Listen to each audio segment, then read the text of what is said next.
నమస్తే ఫ్రెండ్స్, నేను మీ ప్రవీణ్ సుంకరి. ఒక స్థాయిలో ఉన్నప్పుడు ఒక వ్యక్తి గురించి మాట్లాడినా, ఒక ప్రాంతం గురించి మాట్లాడినా, ఒక సంఘం గురించో, ఒక సంస్థ గురించో, ఇంకా ఏ దాని గురించి మాట్లాడినా, ఏ అంశం, ఏ టాపిక్ గురించి మాట్లాడినా, మనం మాట్లాడే మాటలు పూర్తిగా మన కంట్రోల్లో ఉండాలి.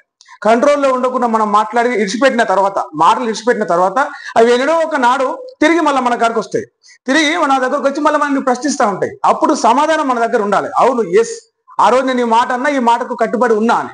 ఇప్పుడు ఇదంతా ఎందుకు చెప్తున్నా అంటే, గతంలో ఎన్నికలకు ముందు, ఇప్పుడు ముఖ్యమంత్రిగా ఉన్నటువంటి రేవంత్ రెడ్డి ఎన్నికలకు ముందు కేసీఆర్ కుటుంబాన్ని ప్రస్తావించుకుంటా, ఇదంతా ఒక బిహారీ గ్యాంగు, ఆయన దగ్గర పనిచేసే ముఖ్యమైన అధికారులు బిహారీ వాళ్ళు, ఆయన ఏదైతే ఎన్నికల కోసం వాడుకుంటా ఉన్నాడో ఆ స్ట్రాటజిస్ట్, ప్రణాళికకర్త, వ్యూహకర్త ప్రశాంత్ కిషోర్ బిహారీ వాడు, అట్లాంటి వాళ్ళను పక్కన పెట్టుకొని బిహారీ పాలన చేస్తున్నాడు తెలంగాణలో అని ఇంకా చాలా చాలా వ్యాఖ్యలు చేసి ఏం మాట్లాడిండో ఒకసారి మీరే చూడండి, మీకే అర్థమవుతుంది. బీహార్ లో ఎన్నికలు వస్తే రక్తం ఏర్లై పారుతుంది, నాటు తుపాకులు గాల్లో పేల్తాయి, బూతులలో ఓట్లు వేయించడానికే ముఠాలను సరఫరా చేసే బందిపోటు ముఠాలు బీహార్ ఎన్నికల్ని ప్రభావితం చేస్తాయి. బీహార్ లో చీకటి పడితే ఆడవాళ్ళు బయటకు వెళ్ళలేని పరిస్థితి, పొద్దుపూట వ్యాపారస్తులు వ్యాపారం చేసుకోలేని పరిస్థితి ఒకనాడు బీహార్ లో ఉండేది. రైట్, విన్నారు కదా ఏమన్నాడు?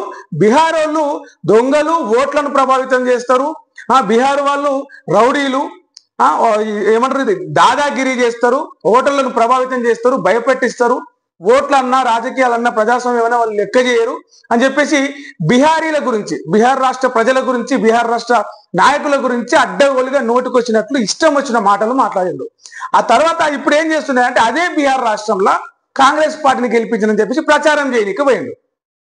అదే బీహార్ రాష్ట్రంలో కాంగ్రెస్ పార్టీని గెలిపించమని చెప్పేసి ప్రచారం చేయడానికి పోయిండు. మరి ఆయన అన్న మాటలు బీహార్లోనే కదా, ఆయన బీహార్లోనే అన్నేసిన మాటలని ఇష్టం వచ్చినట్టు కూతలు కూసి ఇవాళ అదే బీహార్లో ఏ ముఖం పెట్టుకుని ప్రచారం చేస్తారు, ఏ ముఖం పెట్టుకుని ఓట్లు అడుగుతారు, ఏ ముఖం పెట్టుకుని బీహార్ వాళ్ళు గొప్పలు అని చెప్పేసి అక్కడ ఉన్న కాంగ్రెస్ అభ్యర్థులను గొప్పగా ఏమంటారు ప్రశంసిస్తూ, గొప్పగా ఇది చేస్తూ వాళ్ళకు ఓట్లు వేయమని అడుగుతారు ప్రజలని. అదే ప్రజలను తిట్టుడు, అదే ప్రజలను ఓట్లు వేయమని అడుగుడు, అడగదు. ఇదే కూడా అంతే. ప్రజలు మోసపోవాలనుకున్నారు, మమ్మల్ని నమ్మిరు, మోసపోయారు. ప్రజలు మోసపోవాలనుకుంటే మేమేం చేస్తామని చెప్పేసి ఓట్లు వేసిన ప్రజలను కించపరిచినట్టుగా మాట్లాడతారు. ఆయన బీహార్లో మాట్లాడి అలా బీహార్లో ప్రచారం చేస్తారు. బీహారీలో జరిగే ఎన్నికలకు సంబంధించి ఏదైతే ఎన్నికల వ్యయం ఉందో, ఎన్నికల ఖర్చు ఉందో, అది 60% మీరే సమకూర్చాలని చెప్పేసి తెలంగాణ కాంగ్రెస్ పార్టీకి అధిష్టానం నుంచి ఒక హుకుం. ఆ పార్టీ ఆ ఆర్థిక వ్యవహారాలు ఎవరైతే చూస్తారో కోశాధికారి అంటారు కదా, ట్రెజరర్, ఆ ట్రెజరర్ నుంచి ఆదేశాలను ఖచ్చితంగా 60% ఎన్నికల ఖర్చు భరించాల్సిందే, పెట్టాల్సిందే అని చెప్పేసి.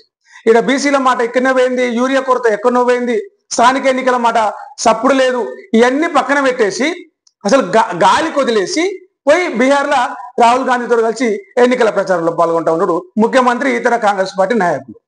అంటే తెలంగాణ ప్రభుత్వం ఉండి, తెలంగాణ అధికారంలో ఉండి ఈ రాష్ట్రాన్ని మంచిగా ఉందా, చెడ్డగా ఉందా, రైతులేంది, వర్షాలేంది, కరెంటు షాకులు కొట్టి ఎక్కడికక్కడ జనాలు చస్తా ఉన్నారు, ఇవన్నీ పట్టించుకోవాల్సిన ఇది లేదు. ఎక్కడికక్కడ క్రైమ్ పెరిగిపోతా ఉంది, చిన్న చిన్న పిల్లలు హత్యలకు పాల్పడుతూ ఉన్నారు, హత్యలకు గురవుతా ఉన్నారు, మహిళల పైన దాడులు జరుగుతూ ఉన్నాయి, క్రైమ్ పెరుగుతూ ఉంది, డ్రగ్స్ ఏడబడతాడు. తాజాగా నిన్న ఒక కాలేజీలో 50 మంది విద్యార్థులకు డ్రగ్స్ పాజిటివ్ వచ్చింది.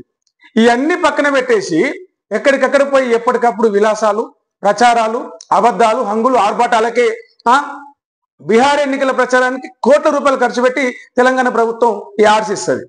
అది ఎందుకయ్యా అంటే, మేము అది చేసినాం, ఇది చేసినాం చూపించుకోవడానికి. మరి ఇక్కడ ప్రజలు ఎందుకు మీరు ఏం చేయలేదని తిడుతూ ఉన్నారు, ప్రజలు ఎందుకు ఆగ్రహం వ్యక్తం చేస్తూ ఉన్నారు? ఫస్ట్ ముందుగా సమాధానం చెప్పాల్సింది ఇక్కడ మీకు ఓట్లు వేసిన ప్రజలకి, మిమ్మల్ని గెలిపించిన ప్రజలకి. ఆ తర్వాత మీరు బీహార్లో ప్రచారం చేయండి, యూపీలో ప్రచారం చేయండి, ఢిల్లీలో ప్రచారం చేయండి, అవసరమైతే అమెరికాకు పోయి ట్రంప్ కూడా ఓట్లు వేయమని చెప్పి ప్రచారం చేయండి. కానీ జనాల నెత్తిలో చేయి పెట్టి, భస్మాసురు హస్తం పెట్టి, జనాల చెవులో పువ్వు పెడితే మాత్రం జనాలు తిరిగి మళ్ళీ మీకు సమాధానం చెప్పే రోజు దగ్గరలోనే ఉంటుంది.